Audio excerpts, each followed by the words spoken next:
Deep in the fog-shrouded moors of Devon, a grand manor hides a deadly secret. When Captain Roger Blake is found murdered in Dunmore Hall's library, a blood-stained statuette beside him, the question isn't just who killed him, but why. Was it the nervous doctor with a missing cufflink, the heiress hiding a scandal, or the housekeeper with a grudge buried in the past? Enter Miss Jane Marple, whose sharp mind and little grey cells unravel a web of lies, blackmail, and betrayal. Can she pierce the fog of deception before the killer strikes again? Pause. Eerie violin note. Find out in Agatha Christie's Miss Marple, The Mystery of the Foggy Moor. Chapter 1. The Quiet Before the Storm. The moor stretched out like a vast, brooding canvas, its undulating hills cloaked in a thin veil of mist that clung to the heather and gorse. In the late autumn of 1928, the village of Dunmore, nestled at the edge of this desolate expanse in Devon, seemed to hold its breath. The air was heavy with the scent of damp earth and the promise of secrets yet to be unearthed. At the heart of the village stood Dunmore Hall, a grand, ivy-clad manor that had weathered centuries of storms, both natural and human. Miss Jane Marple, seated by the window of her modest room at the local inn, the Rusty Anchor, gazed out at the hall with her characteristic quiet attentiveness. Her knitting needles clicked softly, a rhythmic counterpoint to the low hum of conversation in the inn's parlour below. She had arrived in Dunmore at the invitation of her old friend, Lady Beatrice Haverford, who had written of a most curious matter requiring Miss Marple's keen insight. The letter had been vague, tinged with an undercurrent of unease, and Miss Marple, ever curious about the intricacies of human nature, had not hesitated to make the journey.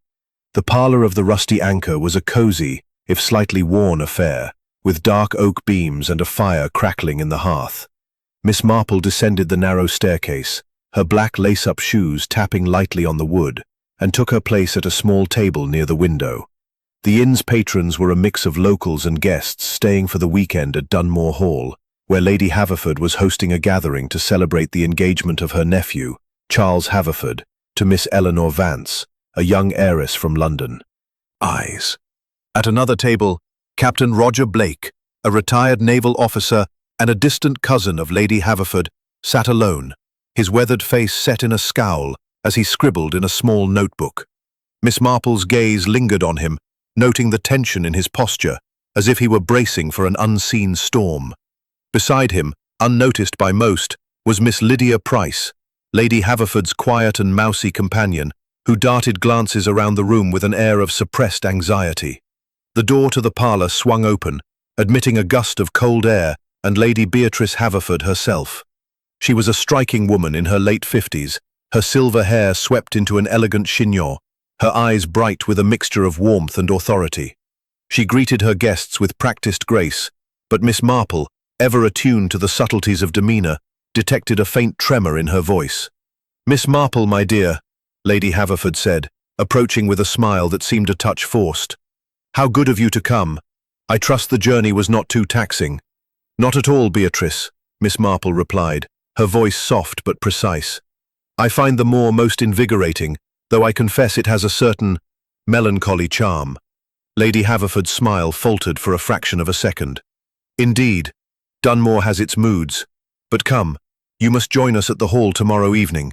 We are to have a small dinner to celebrate Charles and Eleanor's engagement. It will be a merry occasion, I hope." Miss Marple inclined her head, her knitting needles pausing briefly. "I should be delighted. And how is Charles? He seems in high spirits." "Oh yes," Lady Haverford said, her gaze flickering toward her nephew. "He is quite taken with Eleanor. She is a charming girl, though." She trailed off, her fingers tightening around her shawl. "Well, you shall meet everyone tomorrow. I dare say you'll find them an interesting lot." As Lady Haverford moved to greet other guests, Miss Marple resumed her knitting, her mind already cataloguing the nuances of the evening.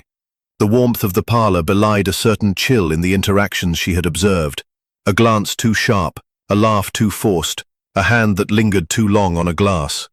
Dunmore Hall, she sensed, was a stage set for something more than a celebration. The following evening, as Miss Marple walked the short Percy Dunworthy, Clara's estranged son, whose sullen demeanour clashed with the festive atmosphere. The conversation flowed smoothly, though Miss Marple noted the undercurrents, Clara's tight-lipped silence when Percy spoke, Eleanor's nervous habit of twisting her engagement ring, and Captain Blake's pointed remarks about the Haverford fortune. As dessert was served, a delicate lemon soufflé, the clock on the mantel struck 9. Lady Haverford rose to propose a toast, her glass raised to Charles and Eleanor. "To love," she said, her voice steady but her eyes searching the room. "And to truth, which binds us all." The words hung in the air, heavy with unspoken meaning. Miss Marple sipped her wine, her gaze sweeping the table. She did not yet know what lay ahead, but her little grey cells, as she fondly called them, were already stirring. The moor, the hall, the people, they were pieces of a puzzle, and Miss Marple knew that puzzles, however complex, always had a solution. Chapter 2. The Shadow Falls. The dining room at Dunmore Hall, bathed in the soft glow of candlelight, seemed to pulse with a life of its own as the guests lingered over their coffee. The clink of porcelain and the murmur of polite conversation masked a tension that Miss Jane Marple, seated unobtrusively at the far end of the table, felt as keenly as a change in the wind. Her sharp eyes, half hidden behind her spectacles, darted from face to face, noting the subtle shifts in expression that betrayed unease beneath the veneer of civility. It was just past 10 o'clock when the first sign of trouble emerged. The heavy oak door to the dining room creaked open, admitting a gust of cold air from the hall. A young maid, her face pale and her hands trembling, stood in the doorway, clutching a silver tray that rattled faintly. Lady Beatrice Haverford, ever the composed hostess, turned with a smile that froze as she saw the girl's expression. "Mary, what is it?" Lady Haverford asked, her voice steady but laced with concern. The maid's lips parted, but no sound came at first. Then, in a whisper that carried across the suddenly silent room, she said, It's Captain Blake, my lady. He's dead." A collective gasp rose from the table. Charles Haverford leapt to his feet, his chair. Dunworthy, who had been slouched in his chair, sat up abruptly, his eyes narrowing. Miss Lydia Price, the quiet companion, seemed to shrink into herself, her hands twisting in her lap. Lady Haverford rose, her authority unshaken despite the shock. "Dr. Trent, please go at once and see to Captain Blake. Charles, fetch Constable Harrow from the village.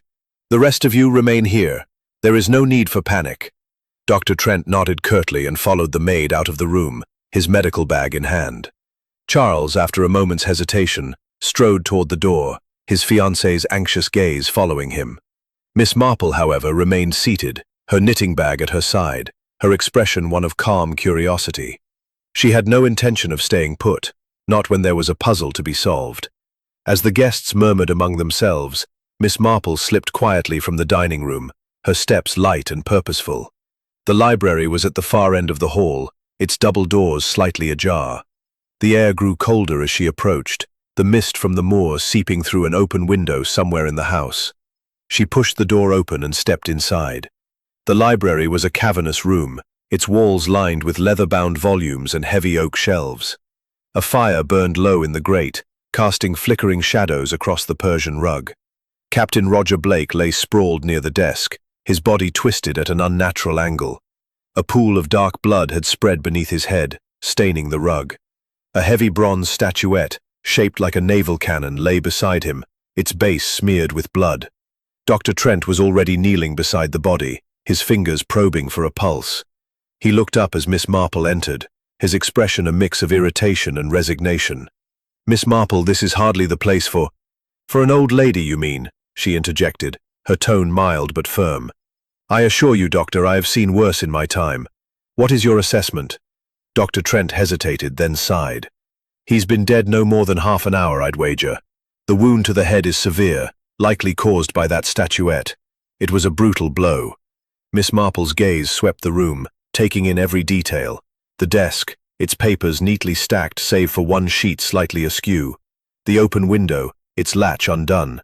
The glass of brandy on the side table untouched, and the faint smudge of mud on the rug near the window. Latch was old but intact, and the sill bore no obvious signs of tampering. Yet the mud on the rug suggested someone had entered or left in a hurry. The sound of heavy footsteps announced the arrival of Constable Harrow, a stout man with a red face and a manner that suggested he was unaccustomed to such grim duties. Charles followed, his expression grim. "Miss Marple?" he said, surprised. "What are you doing here?" "Observing, Mr. Haverford," she replied calmly. "It is remarkable what one may learn by simply looking." Constable Harrow cleared his throat, his notebook already open. "Right then. Dr. Trent, what's the situation?" "Murder, I'm afraid," Trent said bluntly. "Captain Blake was struck on the head with that statuette. Death was likely instantaneous." Harrow scribbled furiously, then turned to Miss Marple. "And you, ma'am? Did you see anything before this happened?" "Not precisely," Miss Marple said, her voice soft but precise. "But I did notice Captain Blake's demeanor earlier this evening. He seemed preoccupied. He was writing in a notebook at the inn last night, and his comments at dinner suggested a certain bitterness toward the family. Perhaps you might look into that notebook, Constable." Harrow nodded, though his expression suggested he was unsure what to make of her. "Right. I'll need to speak to everyone who was at dinner. No one leaves the hall until I've got statements." As the constable began his inquiries, Miss Marple returned to the dining room, where the guests sat in uneasy silence. Lady Haverford stood by the fireplace, her face pale but composed. Eleanor clung to Charles's arm, her eyes red-rimmed. Clara Dunworthy stared into her coffee, her lips pressed into a thin line. Percy, however, was nowhere to be seen. "Miss Marple," Lady Haverford said quietly as she approached, "this is a dreadful business. Roger was difficult, but to think someone could do this." "Indeed," Miss Marple replied, her eyes scanning the room. "It is a tragedy, Beatrice, but rest assured, the truth has a way of revealing itself, given time and careful observation." As the clock ticked toward midnight, the fog outside thickened, wrapping Dunmore Hall in a shroud of mystery. Miss Marple settled into a chair, her knitting needles resuming their steady rhythm. A murder had been committed, and the pieces of the puzzle were only just beginning to fall into place. She would need to watch, listen, and think, a steady, almost hypnotic rhythm. Her eyes, however, were anything but idle, darting from face to face, cataloguing every nervous gesture and guarded glance. Constable Harrow had set up a makeshift headquarters in the drawing room, where he was now taking statements with the diligence of a man unaccustomed to murder, but determined to rise to the occasion. The guests, forbidden to leave the hall, had settled into an uneasy truce, their earlier conviviality replaced by a palpable tension. Lady Beatrice Haverford stood by the fireplace, her hands clasped tightly, her gaze fixed on the flickering flames.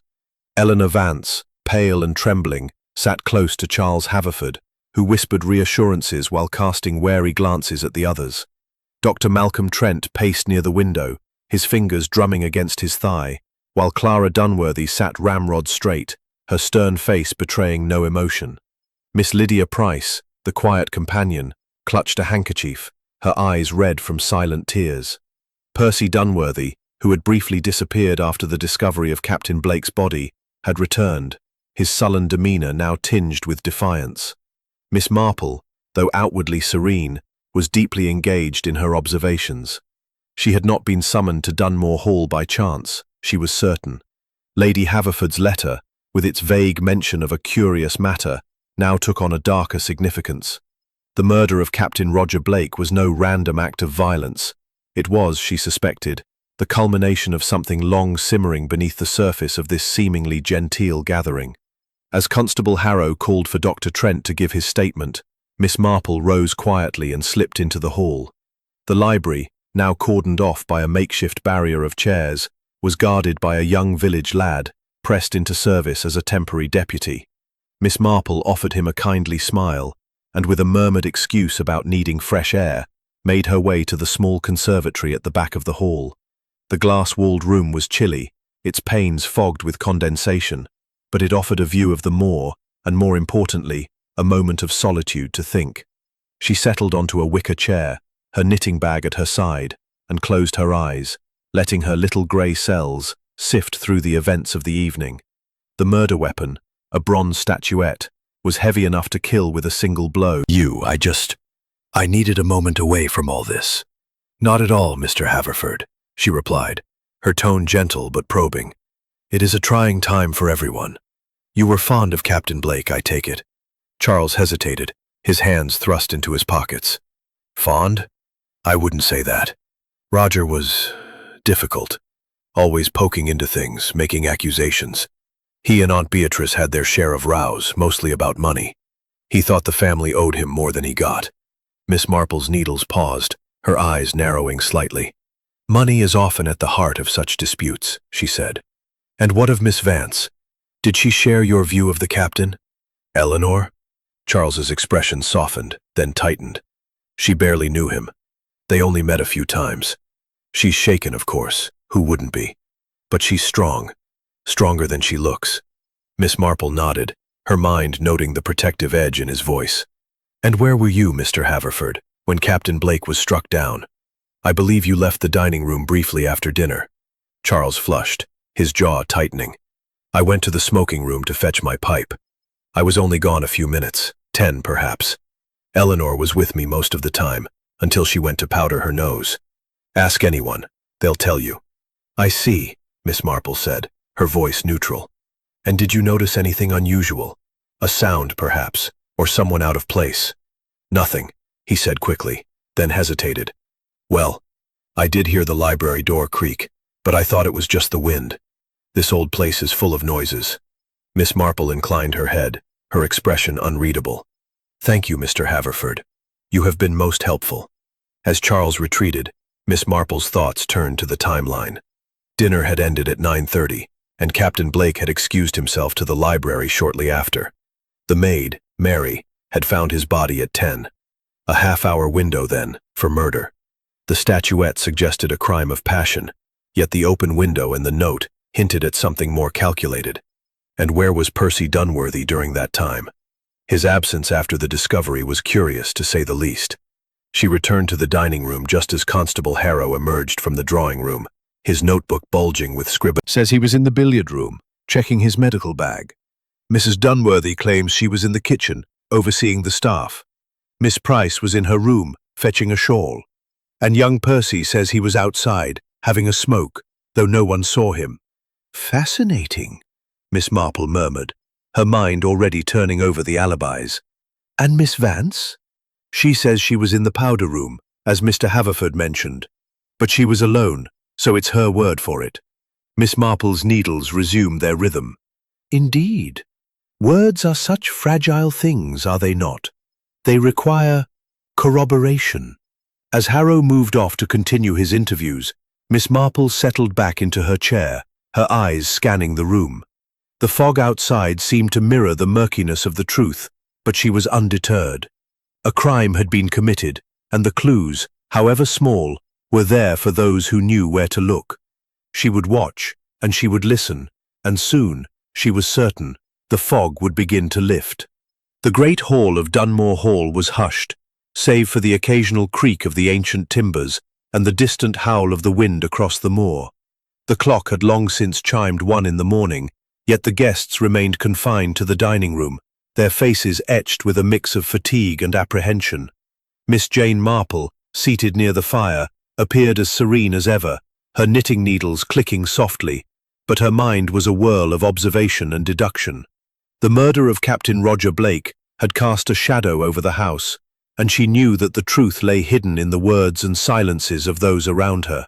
Constable Harrow, his face flushed with the strain of his unaccustomed duties, had set up a small table in the drawing room for interviews, and one by one, the guests were summoned. Miss Marple, though not officially part of the investigation, had secured a discreet vantage point near the door, where she could overhear snatches of conversation without drawing attention. Her presence was tolerated, perhaps even welcomed, by Lady Beatrice Haverford, who seemed to sense that Miss Marple's unassuming demeanour belied a formidable intellect. The first to be questioned was Dr. Malcolm Trent. He entered the drawing room with a weary sigh, his medical bag still clutched in one hand, as if it were a talisman pressed. Nothing unusual, Trent replied, his voice clipped.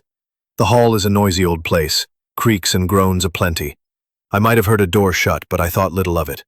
Miss Marple's needles paused briefly. A door shutting, she thought. The library door, perhaps. Or another. She made a mental note to examine the layout of the house more closely. Next came Clara Dunworthy, the housekeeper, whose stern demeanor seemed to stiffen further under Harrow's scrutiny. I was in the kitchen overseeing the staff, she said, her voice flat.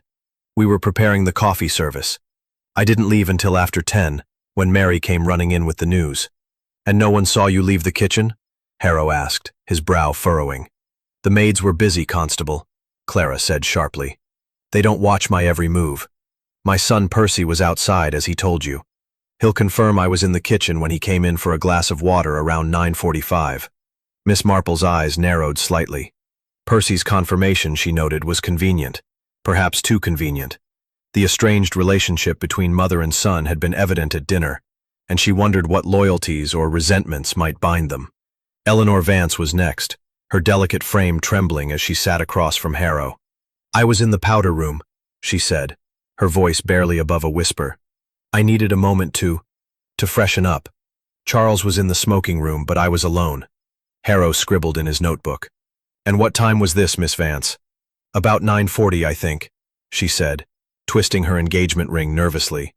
"I wasn't gone long, 5 minutes perhaps. When I returned to the dining room, Charles was there, and we talked until the maid came in." Miss Marple's mind ticked over the timeline. 5 minutes was enough for a determined person to slip into the library, but Eleanor's delicate appearance and evident distress suggested fear rather than guilt. Or was it an act? Miss Marple had seen many a performance in her time, and she reserved judgment. Charles Haverford followed, his account aligning closely with Eleanor's. "I was in the smoking room fetching my pipe," he said, his tone firm but his eyes flickering with unease. "I heard nothing out of the ordinary.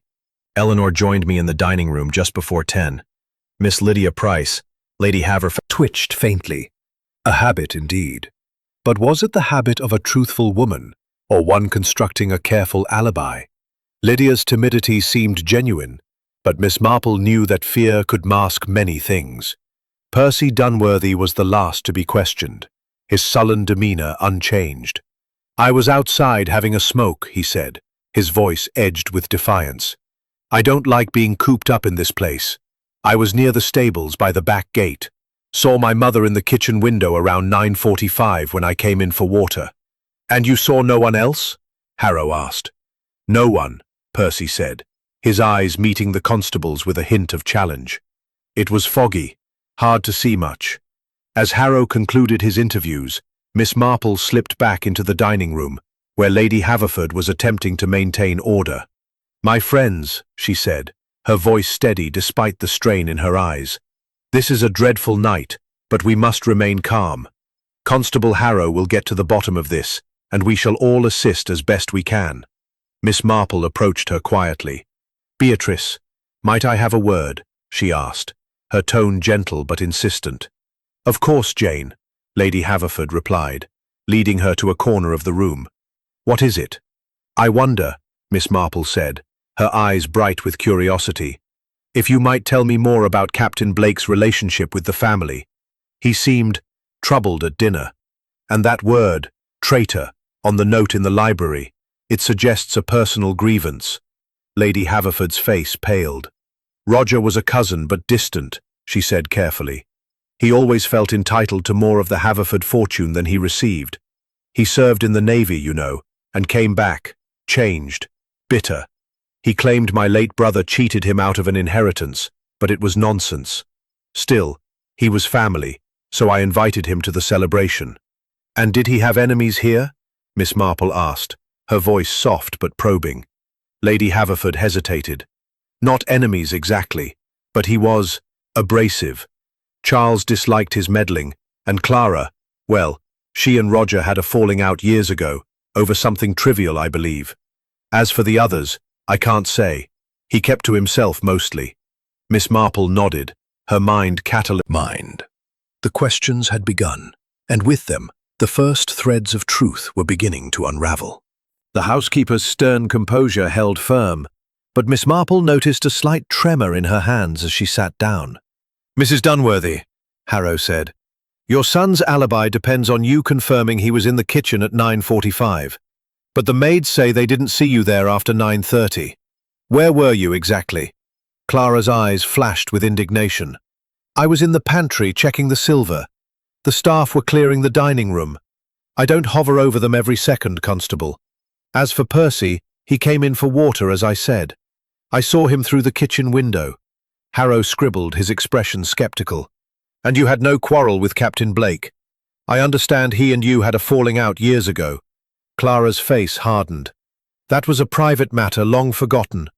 Captain Blake was a difficult man, but I had no reason to harm him. Miss Marple's needles paused. Clara's tone was controlled, but there was a brittleness to it, as if she were guarding a wound. The housekeeper's history with Blake, however trivial Lady Haverford had claimed it to be, warranted closer scrutiny. As the interviews continued, a new piece of evidence emerged that sent a ripple of excitement through the house. One of the maids, tidying the drawing room, had found a small monogrammed handkerchief near the library door, stained with a faint smear of blood. The initials EV were embroidered in delicate blue thread, unmistakably pointing to Eleanor Vance. Harrow seized upon this with the zeal of a man grasping at a clear solution. "Miss Vance," he said, confronting her in front of the assembled guests. "This handkerchief was found near the crime scene. Care to explain how it got there?" Eleanor's face went ashen, her hands trembling as she clutched Charles's arm. I don't know," she stammered. "It's mine, yes, but I wasn't in the library. I lost that handkerchief earlier today. I thought it was in my room." Charles stepped forward, his voice sharp. "This is absurd, Harrow. Eleanor was with me most of the evening. She couldn't have done this. Someone must have taken her handkerchief to throw suspicion on her." Harrow's eyes narrowed. "And who would do that, Mr. Haverford? You seem awfully quick to defend her." "Because she's innocent," Charles snapped, his face reddening. She persuaded him to let her take another look, promising not to touch anything. The room was as she had left it, the statuette, the blood-stained rug, the open window. But now she noticed something she had overlooked before, a faint scratch on the windowsill, barely visible in the dim light. It was fresh, as if something metal had scraped against the wood. She bent closer, her eyes narrowing. The scratch was shallow but deliberate, perhaps made by a tool or a piece of jewelry caught in haste. It was a small detail, but Miss Marple knew that small details often held the key to great truths. Returning to the dining room, she found Lady Haverford in quiet conversation with Dr. Trent, whose nervous tapping had resumed. "Miss Marple," Lady Haverford said, her voice low, "this business with the handkerchief, it's dreadful. Poor Eleanor is beside herself. Do you think, could it be a mistake?" "Perhaps," Miss Marple replied, her tone mild. "But mistakes, like clues, have a way of revealing themselves. Tell me, Beatrice, did Captain Blake ever mention a particular grievance against Miss Vance?" Lady Haverford frowned. "Not directly, though he did make a remark at dinner about newcomers not understanding the family's history. I thought it was just his usual grumbling." Miss Marple nodded, filing the information away. The handkerchief, Percy's dubious alibi, Clara's guarded demeanor, all were red herrings, she suspected, designed to obscure the truth. But whose truth? The killer was among them, hiding behind a mask of innocence, and Miss Marple's little grey cells were beginning to sense the shape of the puzzle. As the clock struck 2, the guests were finally allowed to retire to their rooms, though none would leave the hall until morning. Miss Marple remained in the dining room, her knitting a quiet companion as she pondered the night's revelations. The fog outside was unrelenting, but within her mind, the first glimmers of clarity were beginning to emerge. Chapter 6. A Clue in Detail. The first light of dawn crept through the fog, casting a pale, ghostly glow over Dunmore Hall. The house, though grand, felt oppressive under the weight of Captain Roger Blake's murder, and the guests, confined to their rooms or the common areas, moved with the restless unease of caged animals. Miss Jane Marple, however, was awake and alert, her knitting bag at her side as she sat in the conservatory, where the mist pressed against the glass like a scratch on the windowsill, a mark that suggested more than a careless accident. It was this clue, small but significant, that she now resolved to pursue. As the household stirred, Miss Marple made her way to the library, where Constable Harrow had permitted limited access under the watchful eye of his deputy. The room was unchanged, its somber atmosphere intensified by the grey light filtering through the open window. The blood-stained rug had been covered with a sheet, but the bronze statuette remained on the floor, its grim purpose undeniable. Miss Marple's eyes, however, were drawn to the desk, where the crumpled note bearing the word traitor still lay, half hidden beneath a book. She approached the desk, her movements slow and deliberate, and examined the note without touching it. The handwriting was hurried, the ink slightly smudged, as if written in haste or agitation. The word itself was a provocation, suggesting a betrayal that had sparked deadly consequences. But whose betrayal? And why leave such a clue, unless it was meant to be found? Her gaze shifted to the desk's surface, where the papers, though neatly stacked, showed a slight disturbance. One sheet, a letter addressed to Captain Blake, was misaligned, its corner creased, as if it had been hastily replaced. Miss Marple leaned closer, noting the date, 3 days prior, and the sender's name, Harold Grayson, the solicitor. The letter concerned the Haverford estate, specifically a clause in the family trust that Blake had contested. She made a mental note to speak with Grayson, whose presence at the dinner had been quiet but not unnoticed. As she straightened, her eyes caught a glint of something beneath the desk, a tiny metallic object half buried in the rug's pile. Kneeling carefully, she retrieved it with her handkerchief, a small silver cufflink, engraved with the initials M.T. Miss Marple's lips pursed slightly. Malcolm Trent, the doctor, was the obvious candidate, but she knew better than to leap to conclusions. Cufflinks could be lost, stolen, or planted, and the doctor's nervous demeanor suggested fear rather than guilt. She tucked the cufflink into her knitting bag and turned her attention to the windowsill. The scratch was still there, a thin, jagged line in the wood, accompanied by a faint smudge of what appeared to be rust or dirt. She ran her finger lightly along the edge, noting its... I find the early hours conducive to thought. Tell me, did Captain Blake often use this library? Lady Haverford nodded. It was his favorite room when he visited. He'd spend hours here, writing in that notebook of his or reading old family records. He was obsessed with the past, I think. And did he ever mention a cufflink, perhaps one belonging to Dr. Trent? Miss Marple asked, her eyes bright with curiosity. Lady Haverford frowned. A cufflink? No, not that I recall. Why do you ask? A small detail, Miss Marple said, waving a hand dismissively. But details, you know, can be most revealing. And Mr. Grayson, did he and Captain Blake have any recent dealings? Lady Haverford hesitated, her fingers tightening around her shawl. Harold was handling some legal matters for the estate. Roger was difficult about it. He believed he was entitled to a larger share of the trust. Harold tried to explain it was all settled years ago, but Roger wouldn't listen. Miss Marple nodded, her mind cataloguing the information. Thank you, Beatrice. You have been most helpful. As Lady Haverford left, Miss Marple returned to the dining room, where breakfast was being served under a cloud of unease. Dr. Trent was absent, reportedly attending to a patient in the village, but the others were present, their faces drawn. Eleanor Vance sat silently, her eyes red-rimmed, while Charles hovered protectively nearby. Clara Dunworthy served coffee with her usual efficiency, but her gaze lingered on Percy, who slouched in a corner, avoiding eye contact. Miss Lydia Price, ever the shadow, picked at her toast, her nervous glances darting around the room. Miss Marple took her seat, her knitting resumed, and engaged Charles in conversation. Mr. Haverford, she said, her voice soft but probing. You mentioned hearing the library door creak last night. Did you notice anything else? Perhaps a sound from outside, or a glimpse of someone near the window? Charles frowned, his brow furrowing. Nothing specific. It was foggy, and the wind was up. I thought I saw a shadow move near the stables, but it could have been my imagination. Why do you ask? A passing thought, Miss Marple said, her smile disarming. The moor plays tricks on the eyes, does it not? As breakfast continued, Constable Harrow entered. The fog showed no sign of lifting, and neither did the suspicion that hung over Dunmore Hall.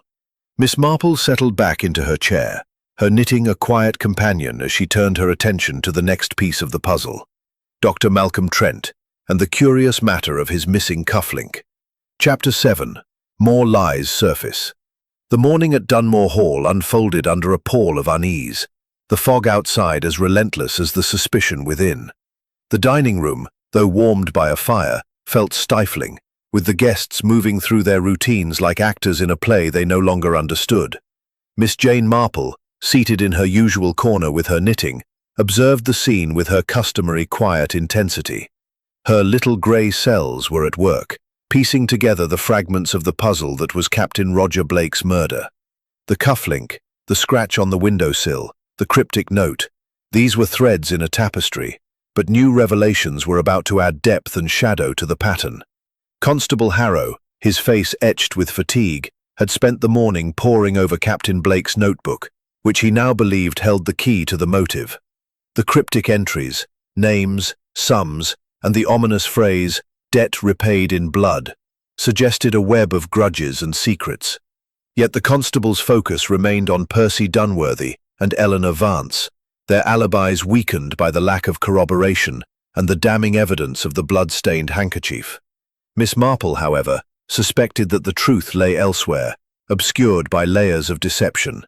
As breakfast concluded, Miss Marple sought out Dr. Malcolm Trent, who had returned from his village rounds. She found him in the billiard room, ostensibly checking his medical bag, but clearly distracted, his fingers tapping nervously against the green felt table. His left cuff, she noted, lacked a cufflink, the fabric slightly frayed where one might have been. "Good morning, Dr. Trent," she said, her voice gentle but probing. "I trust your patient in the village is recovering." Trent started, his eyes meeting hers with a flicker of unease. "Oh yes, Miss Marple, just a minor ailment, nothing serious." "I'm glad to hear it," she replied, settling into a chair with her knitting. "I couldn't help but notice your cufflink, or rather its absence. I found one in the library, you see. Bag. Alone, unfortunately. I heard nothing unusual." Miss Marple's needles clicked softly. "And yet, you mentioned hearing a door shut. A small detail, but details matter, don't they? Did you know Captain Blake well?" Trent hesitated, his fingers resuming their nervous tapping. "Not well. He was a patient occasionally. A difficult man, always complaining about old injuries from his naval days. He asked me about certain medications once, sedatives mostly. I thought it odd, but I didn't press him." Miss Marple's eyes narrowed slightly. "Sedatives? For himself or for someone else?" "I assumed for himself," Trent said, his voice faltering. "He didn't say. I told him to consult me properly if he needed anything, but he brushed it off." Miss Marple nodded, filing the information away. Sedatives suggested intent, perhaps not Blake's own, but someone else's. She thanked Trent and made her way to the drawing room, where Lady Beatrice Haverford was conferring with Harold Grayson, the solicitor. The two broke off their conversation as she entered, Grayson's sharp features tightening with irritation. "Miss Marple," Lady Haverford said, her voice strained but courteous. "I was just discussing the estate with Mr. Grayson. This dreadful business has complicated matters." "Indeed," Miss Marple said, her gaze settling on Grayson. "I understand Captain Blake had concerns about the family trust. A letter from you was on his desk, Mr. Grayson. Might I ask what it concerned?"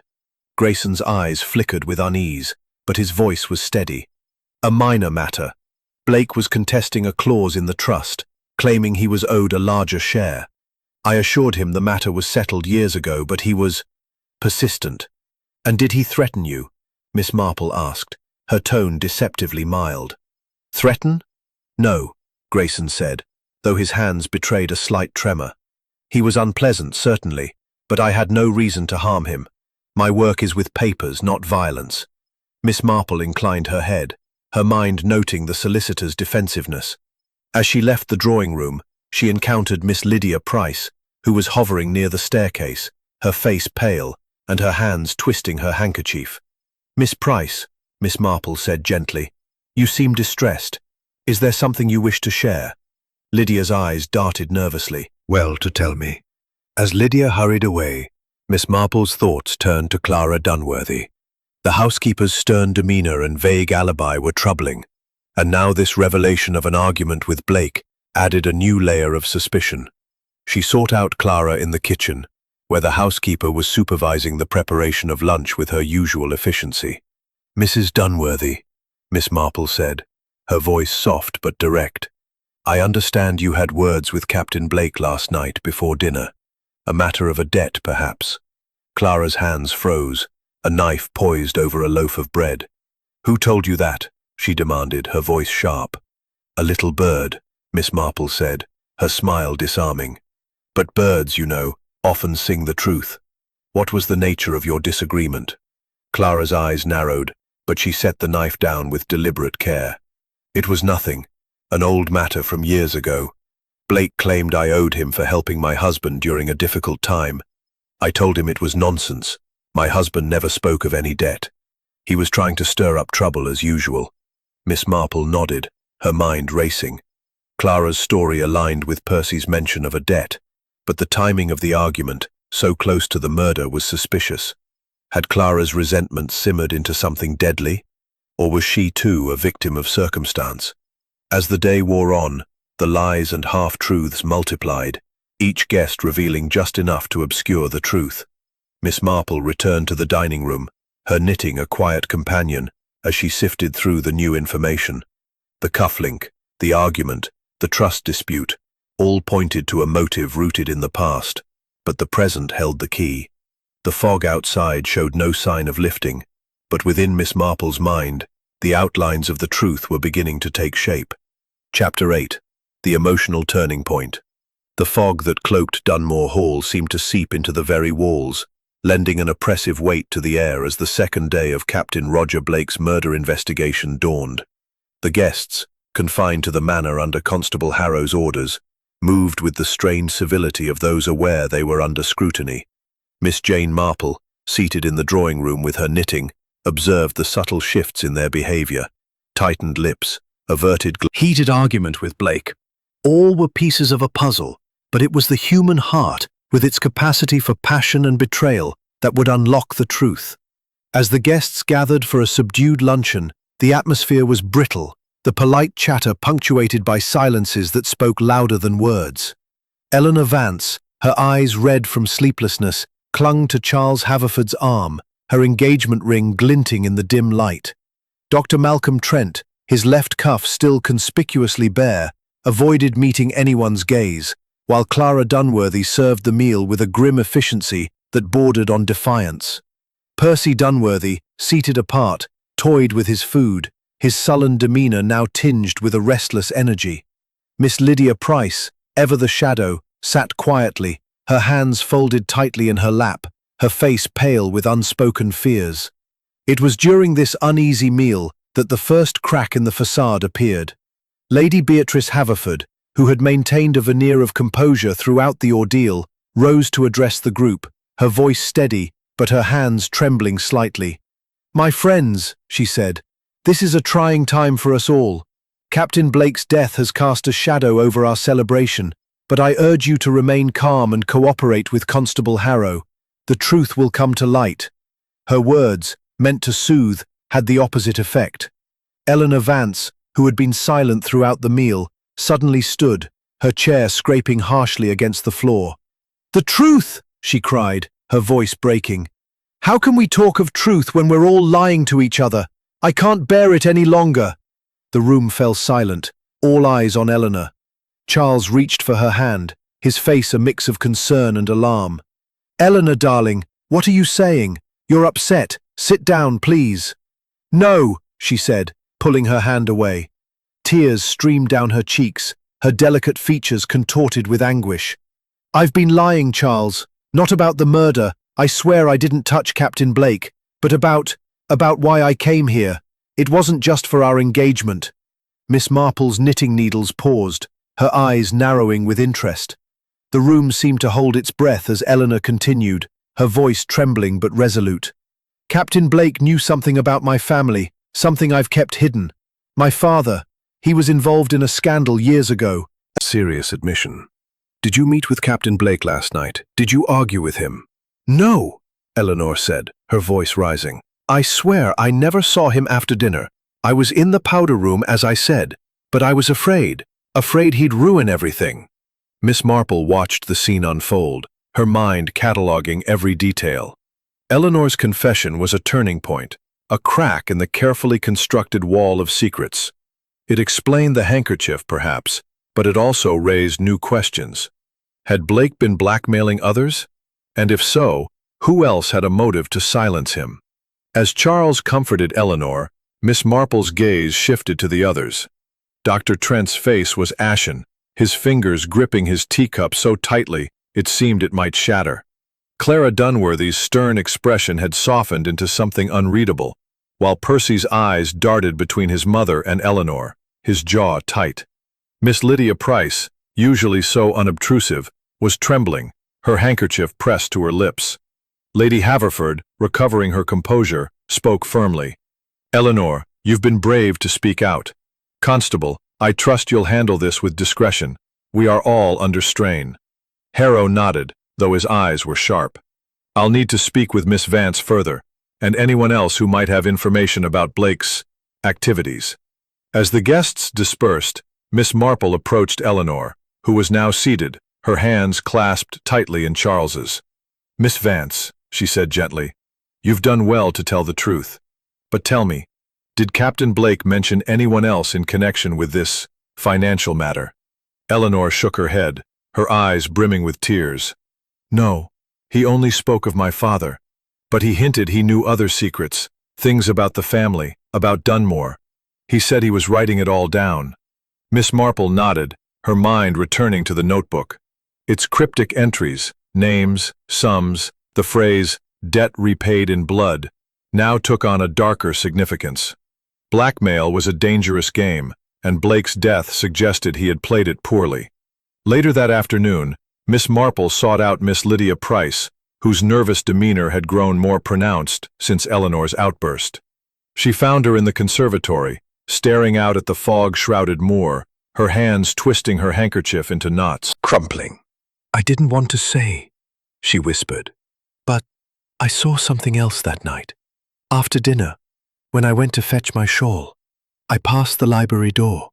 It was ajar, and I saw Captain Blake inside, arguing with someone. I couldn't see who. It was too dark, but it was a man's voice, low and angry. I didn't stay to listen. I was afraid." Miss Marple's eyes brightened with interest. "A man's voice? Can you recall anything specific? Words, perhaps? Or a tone?" Lydia shook her head, her voice barely audible. "Only that it sounded desperate. I heard Blake say something about proof, and the truth coming out. Then I hurried away." Miss Marple patted her hand gently. "You've done well to tell me, my dear. Fear can make us silent, but the truth requires courage." As Lydia nodded, her eyes filling with tears, Miss Marple's mind raced. A man's voice, an argument about proof. This was a new thread, one that pointed away from Eleanor and Percy, and toward another suspect. Dr. Trent, Charles, or perhaps Harold Grayson. Each had a connection to Blake, and each had something to hide. The fog outside remained unyielding, but within Dunmore Hall, the emotional barriers were beginning to crack. Miss Marple returned to her knitting, her needles a steady rhythm as she pondered the next step. The truth was closer now, but it was still veiled, waiting for the right moment to be revealed. Chapter 9. The Trap. The fog over Dunmore Hall showed no sign of lifting as the second day of Captain Roger Blake's murder investigation wore on, its grey tendrils pressing against the windows like a persistent spectre. Inside, the atmosphere was equally oppressive, with the guests moving through the manor's grand rooms like chess pieces on a board, each aware of the unseen hand guiding their fates. Miss Jane Marple, seated in the drawing-room with her knitting, was that hand, her little grey cells weaving together the threads of evidence and emotion that had emerged over the past 2 days. The time had come, she decided, to set a dinner for what she described as a discussion of the case. Lady Haverford, her face drawn with worry, agreed, sensing that her old friend's suggestion was more than a mere social exercise. Constable Harrow, though initially skeptical, consented when Miss Marple assured him it would aid his investigation. "I have found, Constable," she said, her voice mild but firm, "that people reveal more when they believe they are being observed." The drawing-room, with its heavy velvet curtains and flickering candelabras, was a fitting stage for what Miss Marple intended. The guests assembled reluctantly, their faces a gallery of unease. Charles Haverford, protective yet tense beside Eleanor Vance, whose delicate hands twisted her ring. Dr. Malcolm Trent, his nervous tapping more pronounced than ever. Clara Dunworthy, her stern features masking a flicker of apprehension. Percy Dunworthy, slouched but alert, his eyes darting to his mother. Miss Lydia Price, shrinking into a corner with her handkerchief, and Harold Grayson, the solicitor, whose sharp gaze betrayed a wariness he could not quite conceal. Miss Marple stood before the group, her small figure commanding attention despite her unassuming demeanor. "My friends," she began, her voice clear and precise, "we are gathered here under the shadow of a terrible crime. Captain Roger Blake was murdered in this house, and the truth, though obscured by fog and falsehood, is within our grasp. I propose we examine the facts together, calmly and methodically, to see what light we may shed." Constable Harrow, standing by the door, nodded for her to continue, his notebook at the ready. The guests shifted uncomfortably, their eyes fixed on Miss Marple as she began to weave her trap. "Let us consider the timeline," she said, her knitting needles resting in her lap. Captain Blake was last seen alive at 9:30, when he left the dining room for the library. By 10, he was dead, struck by a bronze statuette. The window was open, the rug bore a smudge of mud, and a note marked "Traitor" lay on the desk. These are the facts, but they are only the beginning. She paused, her eyes sweeping the room. "Miss Vance, you have admitted that Captain Blake was blackmailing you over a family scandal. A grave matter, and one that might drive a person to desperate measures." Eleanor gasped, her hand— "You were in the kitchen, you say, but the maids could not confirm your presence after 9:30. And Miss Price overheard you arguing with Captain Blake earlier that evening about a debt perhaps tied to the past?" Clara's face hardened, but her voice was steady. "I told you. It was an old matter, long settled. I was in the pantry, not the library. I had no reason to harm him." Miss Marple nodded, her expression unreadable. "And yet, Miss Price also heard a man's voice arguing with Captain Blake shortly before his death. A voice speaking of proof and the truth coming out. Dr. Trent, you were in the billiard room, alone, with no one to confirm your whereabouts. And I found a cufflink in the library, marked with your initials." Trent's face went ashen, his fingers stopping their incessant tapping. "I told you, I lost that cufflink. I wasn't in the library. I'd have no reason to be." "Perhaps," Miss Marple said, her voice soft but piercing. "But Captain Blake inquired about sedatives, did he not? A curious request, unless he suspected someone might need them, or feared they might be used against him." The room was silent, the tension palpable. Percy Dunworthy shifted in his seat, his eyes flashing. "You're throwing accusations around like confetti, Miss Marple. What about Grayson? He and Blake were at odds over the trust. Maybe he wanted to shut him up for good." Grayson's sharp features tightened. "That's preposterous. I deal in law, not murder. Blake's complaints were baseless, and I told him so." Miss Marple's eyes twinkled faintly. "Indeed, Mr. Grayson, but the letter on Blake's desk suggests he was not convinced, and the scratch on the windowsill, made by something metal, perhaps a tool or a piece of jewelry, suggests someone entered or left in haste, someone who knew the house well." She paused, letting her words hang in the air. The guests exchanged glances, their nerves fraying under the pressure of her scrutiny. Lydia Price, trembling, suddenly spoke, her voice barely audible. I didn't want to say, but I saw something else. When I passed the library, I saw a shadow move outside the window. It was quick, but it looked like someone was there." The room erupted in murmurs, Harrow scribbling furiously. Miss Marple's trap was working, stirring the guilty and the innocent alike. The drawing room of Dunmore Hall was a crucible of tension, the air thick with the weight of unspoken truths as Miss Jane Marple stood before the assembled guests. The fog outside pressed against the windows, a silent partner to the drama unfolding within. Her knitting lay folded in her lap, her hands still, but her eyes, sharp and bright, swept over the room, taking in every nervous glance, every tightened jaw. The trap she had set in the previous hour had stirred the waters, and now, with the precision of a master weaver, she was ready to unravel the threads of Captain Roger Blake's murder and reveal the truth. "My friends," Miss Marple began, her voice calm but commanding, "we have gathered here to confront a terrible crime. Captain Blake was struck down in the library, his life ended by a blow from a bronze statuette. The clues, The open window, the mud on the rug, the note marked traitor, the cufflink, the scratch on the windowsill, have pointed us in many directions. But the truth, as it always does, lies in the harmony of these details, in the contradictions that reveal the human heart. Constable Harrow stood by the door, his notebook open, his expression a mix of skepticism and anticipation. The guests, Charles Haverford, Eleanor Vance, Dr. Malcolm Trent, Clara Dunworthy, Percy Dunworthy, Miss Lydia Price, and Harold Grayson, sat in a semicircle, their faces a gallery of apprehension. Lady Beatrice Haverford, seated near the fire, watched Miss Marple with a mixture of trust and dread. "Let us begin with the timeline," Miss Marple said, her tone measured. Captain Blake left the dining room at 9:30 to retire to the library. By 10, he was dead. In that half hour, someone entered the library, struck him with the statuette, and left behind a trail of clues, some deliberate, some accidental. The handkerchief, marked with Miss Vance's initials, was meant to mislead, as was the open window, suggesting an outsider. But the truth is closer to home. She turned to Eleanor Vance, whose pale face was streaked with tears. "Miss Vance, you admitted to being blackmailed by Captain Blake over a family scandal. Your handkerchief, found near the library, seemed damning, but it was too obvious, too conveniently placed. Someone used it to cast suspicion on you, knowing your fear of exposure." Eleanor nodded, her hand him.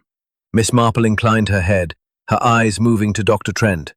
"Doctor, your cufflink, found beneath the desk, was another clue that seemed to point to guilt.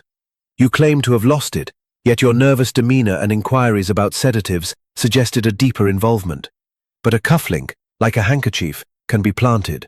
Trent's face flushed, his fingers twitching. "I told you I wasn't in the library." "Indeed," Miss Marple said, her tone softening.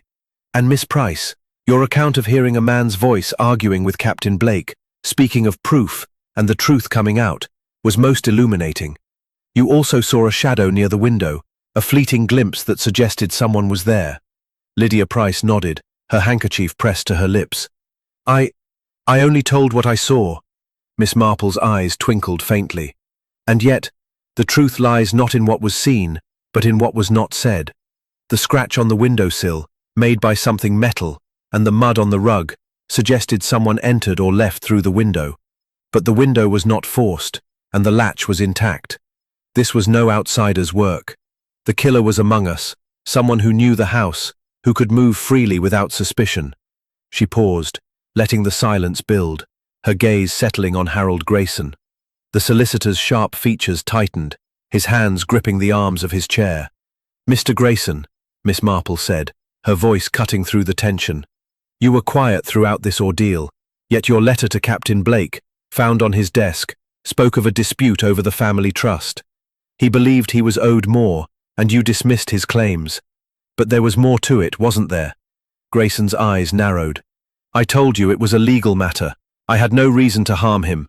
"Oh, but you did," Miss Marple said, her tone firm but calm. "Captain Blake was not just contesting the trust. He had proof of irregularities, proof that you had manipulated the estate's accounts to your benefit. His notebook, with its cryptic entries, documented sums and dates that pointed to your embezzlement. The word traitor was his accusation, written in haste as he confronted you in the library." The room gasped, Grayson's face paling. "That's absurd," he protested. "You have no evidence." "But I do," Miss Marple said, her voice unwavering. "The scratch on the windowsill—" "You're spinning a tale with no proof." Miss Marple's eyes were steady. "The proof is in your watch, Mr. Grayson. If Constable Harrow examines it, he will find it matches the scratch on the windowsill. And your notebook, which you have not mentioned, contains records of the sums you siphoned from the trust, records Blake copied into his own." Harrow stepped forward, his expression grim. "Mr. Grayson, I'll need to see that watch, and your papers." Grayson's shoulders slumped, his defiance crumbling. It wasn't meant to happen," he muttered, his voice breaking. "Blake wouldn't let it go. He was going to ruin me." The room erupted in murmurs, Lady Haverford's face a mask of shock. Charles held Eleanor tightly, while Dr. Trent exhaled in relief. Clara and Percy exchanged a glance, their tension easing, and Lydia Price's tears flowed freely. Miss Marple resumed her knitting, her expression serene. The human heart, Mr. Grayson, is a complex thing. It seeks to hide its sins, but the truth always finds a way. As Harrow led Grayson away, the fog outside seemed to lighten, a faint ray of sunlight breaking through. The truth had been revealed, and Dunmore Hall, though scarred, could begin to heal. Unnoticed, their secrets hidden behind a mask of ordinariness. But the truth, you see, has a way of betraying itself, in a glance, a gesture, a misplaced cufflink. Lady Haverford nodded, her eyes distant. Poor Roger. He was a difficult man, but to die like that. And poor Eleanor, to be caught in such a web. I hope she and Charles can move forward now. They will, Miss Marple said, her tone reassuring. Miss Vance's courage in admitting the blackmail showed her strength, and Mr. Haverford's loyalty to her speaks well of their future. Love, when tested, often emerges stronger. As they spoke, Charles and Eleanor entered the conservatory, hand in hand. Eleanor's face, though pale, held a new resolve, her engagement ring glinting in the sunlight. Miss Marple, she said, her voice steady, I owe you an apology. I was so afraid. I didn't trust anyone. But you saw the truth when no one else did. Miss Marple's eyes twinkled. My dear, fear clouds the mind, but the heart often knows the way. You were honest in the end, and that is what matters. Charles squeezed Eleanor's hand, his expression grateful. We're leaving for London tomorrow, a fresh start, away from all this, but we'll never forget what you've done. As the couple left, Miss Marple turned her attention to the others who had been touched by the case. Dr. Malcolm Trent, cleared of suspicion, had resumed his duties in the village, though Miss Marple suspected his nervous demeanour would linger, a reminder of how close he had come to being ensnared by a planted clue. Clara Dunworthy, her stern facade softened by the resolution, had reconciled with Percy, their shared relief bridging the gap between them. Miss Lydia Price, whose timid revelations had been crucial, seemed to carry herself with a newfound confidence, as if speaking out had unburdened her. Miss Marple's thoughts drifted to the nature of crime and human frailty. You know, Beatrice, she said, her voice soft. People often ask me why I concern myself with such matters. An old lady, they say, should be content with her knitting and her garden. But I find that life, like a skein of wool, is full of knots. It is in untangling them that we understand the pattern. Lady Haverford smiled faintly. And what is the pattern here, Jane? What have you learned from this dreadful affair? Miss Marple, observe and listen, and act when the moment comes. As the afternoon wore on, Miss Marple prepared to return to the village inn, her work at Dunmore Hall complete. Constable Harrow stopped by to thank her, his gruff demeanour softened by respect. You've got a sharp mind, Miss Marple, he said. I'd have been chasing shadows without you. A kind compliment, Constable, she replied, her smile modest. But shadows, you know, often point to the light. With her knitting bag tucked under her arm, Miss Marple stepped out into the crisp air, the moor now visible under a clearing sky. The mystery was solved, the guilty exposed, and the innocent freed. Yet she knew that Dunmore Hall, like all places touched by tragedy, would carry the echoes of this case for years to come. As she walked toward the inn, her steps light but purposeful, she felt a quiet satisfaction. The world was full of puzzles, and Miss Marple, with her little grey cells, would always be ready to solve them. Chapter 12. Echoes of the Past. The moor around Dunmore Hall lay serene under a pale afternoon sun, the fog having finally retreated to reveal the rugged beauty of the Devon landscape. Inside the manor, however, the echoes of Captain Roger Blake's murder lingered, a quiet undercurrent beneath the surface of restored calm. Miss Jane Marple, seated once more in the conservatory with her knitting, observed the subtle shifts in the household's mood. The resolution of the case had brought relief, but it had also unearthed truths that would take time to heal. Her little grey cells were still at work, piecing together the final threads of the mystery, not to uncover new culprits, but to understand the deeper motives that had driven Harold Grayson to his desperate act. The guests, no longer confined by Constable Harrow's orders, were beginning to disperse. Charles Haverford and Eleanor Vance were packing for their departure to London, their engagement strengthened by the ordeal. Dr. Malcolm Trent had returned to his village practice, his nervous demeanour tempered by gratitude for his exoneration. Clara and Percy Dunworthy, their strained relationship eased by shared relief, were assisting with the manor's daily tasks, while Miss Lydia Price, emboldened by her role in the investigation, moved through the house with a newfound sense of purpose. Lady Beatrice Haverford, ever the gracious hostess, if you might share more about his history with the family. There are echoes here, I think, that resonate beyond Mr. Grayson's crime. Lady Haverford sighed, her hands folding tightly in her lap. You're right, Jane. Roger was always a difficult man, even as a boy. He was my cousin, but we were never close. His father, my uncle, was cut out of the family fortune years ago after a scandal involving a business deal gone wrong. Roger grew up believing he was entitled to more, that the Haverfords had wronged him. When he returned from the Navy, that bitterness had hardened into something almost vengeful. Miss Marple's needles clicked softly. And Mr. Grayson? Did he know of this history? Lady Haverford nodded. Harold was our solicitor for years, even before my brother's death. He handled the trust, which was a sore point for Roger. I didn't realize until now how deeply Roger's accusations cut.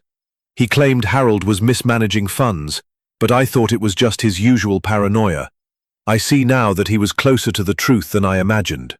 Miss Marple's eyes narrowed slightly. And the note, traitor. Do you think Roger meant it for Grayson, or was it a broader accusation? I believe it was for Harold, Lady Haverford said, her voice heavy. Roger was writing in his notebook constantly, documenting what he saw as betrayals. He must have found evidence of Harold's embezzlement, perhaps in old ledgers or correspondence. It explains why Harold was so desperate to silence him. Miss Marple nodded, her mind returning to the notebook's cryptic entries, sums, dates, and the phrase, debt repaid in blood. It was clear now that Blake had been building a case against Grayson, perhaps intending to confront him publicly. The confrontation in the library, however, had ended in tragedy. As they spoke, Miss Lydia Price entered the conservatory, her usual timidity replaced by a hesitant confidence. Miss Marple, she said, clutching a small bundle of letters. I found these in the library, hidden behind a row of books. I thought you should see them. Miss Marple took the letters, her fingers deftly unfolding the brittle paper. They were correspondence between Captain Blake and an old naval colleague, dated several years prior. The letters spoke of a debt owed by the Haverford family, not in money, I suspected. Captain Blake's vendetta was not just against Mr. Grayson, but against the entire Haverford legacy. His bitterness drove him to dig into the past, and in doing so, he unearthed secrets that others wished to keep buried. Lady Haverford's face paled. Do you think someone else in the household was involved? Not in the murder, Miss Marple said firmly. Mr. Grayson acted alone, driven by his own guilt and fear. But these letters suggest that Blake's inquiries stirred up old wounds. It explains the tension I sensed at dinner, the undercurrents of resentment and fear. As Lydia excused herself, Miss Marple turned back to Lady Haverford. Beatrice, the past has a way of shaping the present, does it not? Captain Blake's obsession with righting old wrongs led to his downfall, and Mr. Grayson's greed turned him into a murderer. But now, with the truth revealed, you can begin to mend what has been broken. Lady Haverford nodded, her eyes glistening. I hope so, Jane. This house has seen too much sorrow. Miss Marple's needles resumed their rhythm, a quiet counterpoint to the weight of their conversation. Sorrow, yes, but also resilience. The human spirit, for all its flaws, has a remarkable capacity to heal. As the afternoon faded into evening, Miss Marple prepared to leave Dunmore Hall. The manor, though scarred by tragedy, was beginning to reclaim its peace. The guests, freed from suspicion, were looking to the future, Charles and Eleanor to their new life in London, Clara and Percy to a tentative reconciliation, Lydia to a newfound sense of self. Miss Marple, however, felt no need to linger. The puzzle was solved, the echoes of the past laid to rest. She stepped outside, the moor stretching before her under a clearing sky. The air was crisp, carrying the scent of heather and earth. With her knitting bag tucked under her arm, Miss Marple walked toward the village, her mind already turning to the next mystery that life might bring. For in every quiet corner she knew, there was a story waiting to be unraveled. Chapter 13. Shadows of Motive. The sun hung low over the Devon moor, casting long shadows across the heather as Dunmore Hall stood silent, its grandeur tempered by the weight of recent events. The resolution of Captain Roger Blake's murder had brought a fragile peace, but Miss Jane Marple, seated in her room, their lives. Charles Haverford and Eleanor Vance were finalizing their plans for London, their faces bright with cautious hope. Dr. Malcolm Trent, his reputation intact, had returned to his village rounds, while Clara and Percy Dunworthy worked side by side in the manor's kitchen, their reconciliation tentative but genuine. Miss Lydia Price, emboldened by her contribution to the case, had taken to assisting Lady Beatrice Haverford with small tasks, her confidence evident in her newfound purpose. Lady Haverford herself was in the drawing room, penning letters to inform absent relations of the tragedy, her expression a mix of grief and resolve. Miss Marple, however, felt a lingering unease. The letters Lydia had found hinted at a broader web of secrets within the Haverford family, secrets that Blake's investigations had threatened to expose. She resolved to speak with Lady Haverford one final time before leaving Dunmore, to ensure no loose threads remained. She found Lady Haverford in the library, standing by the window where Blake had met his end. The room was clean now, the blood-stained rug replaced, but the air still carried a faint chill. "Jane," Lady Haverford said, turning with a weary smile, "you're leaving us soon, I understand. I cannot thank you enough for what you've done." Miss Marple inclined her head, her knitting bag at her side. "It was my pleasure, Beatrice. But before I go, I must ask about those letters Miss Price found. They spoke of a trusted ally in the household. Do you know who Captain Blake might have meant?" Lady Haverford's face clouded, her hands clasping tightly. "I've been wondering that myself. Roger was secretive, always probing into family matters. He mentioned once that someone here was helping him gather information, but he never named them. I assumed it was a bluff to stir trouble." Miss Marple's eyes narrowed thoughtfully. "And yet, someone was aiding him, or so he believed. The letters spoke of a debt of honor, tied to your uncle's scandal. Could someone in the household have known details of that affair?" Lady Haverford frowned, her gaze distant. "It's possible. Clara was here during those years as housekeeper. She and her husband were close to the family then. Roger might have thought she knew something. Perhaps that's why they argued." Miss Marple nodded, her mind turning to Clara Dunworthy's stern denial of any debt to Blake. Mrs. Dunworthy, ally, and she betrayed him. It could explain the note. Traitor. Yet Clara's alibi, though vague, held firm, and Grayson's watch confirmed his guilt. Lady Haverford sighed. "I wish I'd seen Roger's obsession for what it was. He was digging into old wounds, and it cost him his life." Miss Marple's gaze softened. "The past casts long shadows, Beatrice. Blake's vendetta stirred up motives that Grayson could not ignore. His greed, combined with fear of exposure, drove him to murder. But the ally remains a mystery, a shadow we may never fully illuminate." As they spoke, Miss Lydia Price entered, carrying a tray of tea. "I thought you might like some refreshment," she said, her voice steadier than before. "Thank you, my dear," Miss Marple said, noting the girl's newfound confidence. "You've been most helpful throughout this ordeal. Those letters were a crucial piece of the puzzle." Lydia blushed, setting the tray down. "I only wish I'd found them sooner. I heard things over the years, bits of gossip about the family's past. I never thought they'd lead to this." Miss Marple's eyes twinkled. "Gossip, like clues, often holds a grain of truth. You did well to act when you did."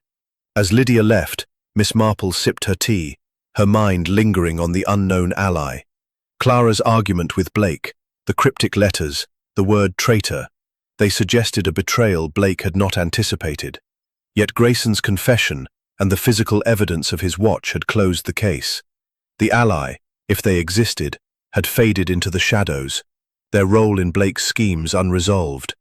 Miss Marple set her cup down, her expression serene. "Some secrets, Beatrice, remain buried, but the truth we've uncovered is enough to restore peace to this house." Lady Haverford nodded, her eyes grateful. "You've given us that, Jane. I hope you'll visit again, under happier circumstances." Miss Marple smiled. "I should like that. The moor has a certain charm, despite its mysteries." As she prepared to leave, Miss Marple felt a quiet satisfaction. The murder was solved, the guilty punished, and the household freed from suspicion. Yet the echoes of the past, the debts, the scandals, the unseen ally, lingered in her mind, a reminder that not every Cells remained alert, sensing that a few final threads needed weaving to complete the tapestry of truth. The guests were preparing to depart, their bags packed and their futures tentatively planned. Charles Haverford and Eleanor Vance, their engagement reaffirmed, were ready to board a train to London, their faces bright with hope. Dr. Malcolm Trent, his reputation restored, was back in the village, tending to patients with a steadier hand. Clara and Percy Dunworthy, their bond strengthened by shared adversity, worked together in the Manor's kitchen, their conversation marked by a new warmth. Miss Lydia Price, no longer the timid shadow, had taken on more responsibilities at Lady Haverford's side, her confidence a quiet triumph. Lady Beatrice Haverford herself was overseeing the Manor's closure, planning a retreat to her London residence to escape the memories of the tragedy. Miss Marple, however, lingered at Dunmore Hall, her departure delayed by a nagging sense that the mystery, though resolved, held one final revelation. The letters found by Lydia, hinting at a trusted ally in Blake's schemes, had left an unresolved question. Who had Blake believed was helping him uncover the Haverford family's secrets? And why had this ally remained silent, even as Grayson's guilt was exposed? She sought out Clara Dunworthy, finding her in the pantry, meticulously polishing silver. The housekeeper's stern demeanor softened slightly at Miss Marple's approach, a sign of the trust that had grown between them. "Mrs. Dunworthy," Miss Marple said, her voice gentle but direct. "I've been thinking about Captain Blake's letters. He spoke of an ally in the household, someone he trusted to aid his inquiries. I wonder if you might know who he meant." Clara's hands stilled, the polishing cloth pausing mid-motion. "I've told you, Miss Marple, I had no dealings with Roger beyond that old argument. If he thought I was his ally, he was mistaken. My husband's troubles were long ago, and I owed Roger nothing." Miss Marple's eyes narrowed slightly, her tone probing. "And yet, Blake believed someone here was helping him. The letters mentioned a debt of honor, tied to your husband's time with the family. Could there be someone else, someone Blake confided in?" Clara's face tightened, but she met Miss Marple's gaze. "If there was, he never told me. Roger was all murder." "Mary, my dear," Miss Marple said, her voice kind. "You've had a dreadful shock, finding Captain Blake as you did. I wonder if he ever spoke to you about his inquiries into the family's past." Mary's hands froze, her eyes wide with alarm. "Me, miss? Oh no, he never said much to me. He was always in the library, writing in that notebook. Once, he asked me to fetch him some paper, and he said something about setting things right. I didn't know what he meant." Miss Marple's needles clicked softly, her gaze steady. "And did he ever ask you about the household? About Mrs. Dunworthy, perhaps? Or Mr. Grayson?" Mary hesitated, her cheeks flushing. He did ask about Mr. Grayson, miss. Wanted to know if I'd seen him with any papers or letters. I told him I hadn't, but he seemed excited, like he'd found something important." Miss Marple's lips pursed slightly. "Thank you, Mary. You've been most helpful." As she returned to the drawing room, Miss Marple's thoughts coalesced. Blake's trusted ally was likely a fabrication, a hope born of his obsessive quest to reclaim what he believed was his due. He may have mistaken Mary's compliance for loyalty, or perhaps he had hoped to sway someone else in the household. The truth, however, was that Grayson's embezzlement had been the real threat, one Blake had uncovered and paid for with his life. Lady Haverford joined her, carrying a small bundle of documents. "Jane, I found something in Roger's room, more notes, hidden in a drawer. They're incomplete, but they mention the trust and my uncle's scandal. I think you should see them." Miss Marple examined the notes, which were scrawled in Blake's hurried hand. They detailed sums missing from the trust, with references to Grayson's correspondence and a vague mention of a witness in the house. The notes confirmed what Miss Marple had suspected. Blake's investigation had been thorough, but his reliance on an imagined ally had left him vulnerable. "These notes, Beatrice," Miss Marple said, "show how close Captain Blake came to exposing Mr. Grayson. His mistake was in confronting him alone. the ally stretching before her under a starlit sky. The puzzle was solved, and St. Mary Mead awaited her return. Chapter 15. The Departure. The moor lay tranquil under a crisp autumn sky, its heather and gorse glowing in the soft light of morning, as Miss Jane Marple prepared to leave Dunmore Hall. The manor, though still grand, bore the quiet scars of the recent tragedy, its halls echoing with the memory of Captain Roger Blake's murder. Yet, with Harold Grayson's guilt exposed and the truth laid bare, a sense of closure had settled over the household. Miss Marple, her knitting bag tucked under her arm, stood at the threshold of the front door, her sharp eyes taking in the scene one last time. Her little grey cells had unravelled the mystery, but the human stories, the motives, the regrets, the hopes, lingered in her mind as she prepared to return to St. Mary Mead. The guests had all but dispersed.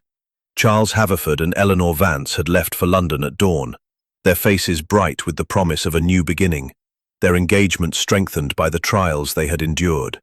Dr. Malcolm Trent was back in the village, his nervous habits subdued by the relief of exoneration. Clara and Percy Dunworthy, their bond mended, were overseeing the manor's closure, their shared tasks a quiet testament to their reconciliation. Miss Lydia Price, no longer the timid companion, had taken on a more prominent role at Lady Beatrice Haverford's side, her newfound confidence a legacy of her courage in speaking out. Lady Haverford herself stood on the steps of the hall, her silver hair catching the sunlight as she bid farewell to her old friend. "Jane," Lady Haverford said, her voice warm but tinged with melancholy, "you've brought light to a very dark moment. I don't know how we would have managed without you." Miss Marple smiled, her eyes twinkling with modesty. "You give me too much credit, Beatrice. The truth was always there, waiting to be seen.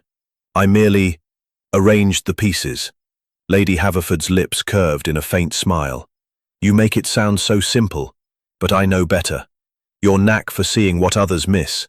It's a gift. Will you return to Dunmore someday?" "Perhaps," Miss Marple said, her gaze drifting to the moor. "It can be half as brave." "You already are," Miss Marple said, patting her hand gently.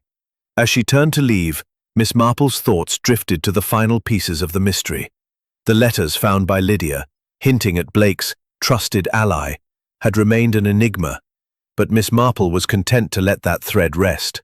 The ally, if they existed, had played no part in the murder, and Blake's obsession with the past had been his undoing.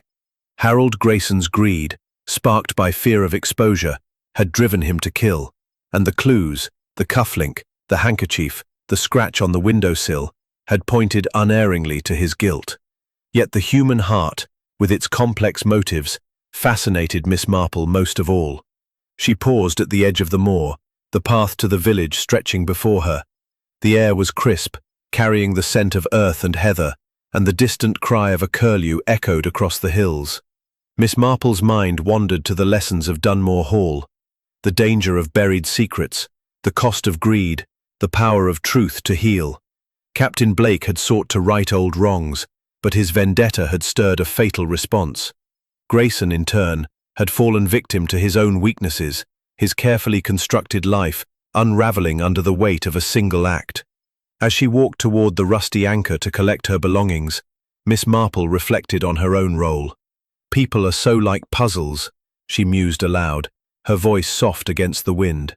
"Each piece, however small, has its place, and when they fit together, the picture is always clearer than one expects." At the inn, she found Constable Harrow waiting, his hat in hand. "Miss Marple," he said, his gruff voice softened by respect. "I've just come from the station.